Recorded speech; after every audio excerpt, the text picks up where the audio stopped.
శ్రీ గురుభ్యో నమ. శ్రీమతే రామానుజాయ నమ. ఈరోజు మంచి మాట. నారాయణ శబ్ద మహిమ. ఓ పల్లెటూరు వానికి ఓ రోజు ఒక సందేహం కలిగింది. అతడు ఒక యోగి దగ్గరకు వెళ్ళాడు. నారాయణ అని పిలిచినంతనే పుణ్యం వస్తుంది అంటారు కదా, నిజంగా వస్తుందా అని అడిగాడు.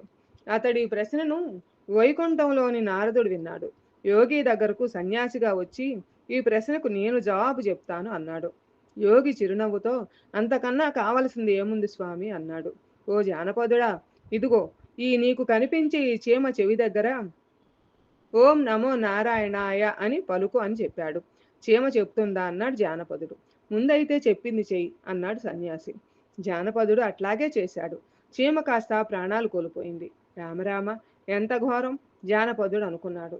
అట్లానే సీతాకొక చిలుక లేడి దగ్గర నారాయణ నామం చెప్పించి వాటిని హరి అనిపించాడు. అంతలో అక్కడికి ఓ దంపతులు అప్పుడే పుట్టిన శిశువుని తీసుకుని వచ్చి, అయ్యా, ఈ శిశువుని ఆశీర్వదించండి అన్నారు. సన్యాసి అప్పట్లాగా నారాయణ నామం చెప్పమన్నాడు. జానపదుడు గణగడా వణికి, అయ్యా అన్నాడు. మరేం పర్లే చెప్పు అని ప్రోత్సహించాడు సన్యాసి. నారాయణాయ అని జానపదుడు అనగానే ఆ శిశువు, అయ్యా పరమపుణ్య చరిత, మరొక్కసారి నారాయణాయ అనవా అన్నాడు.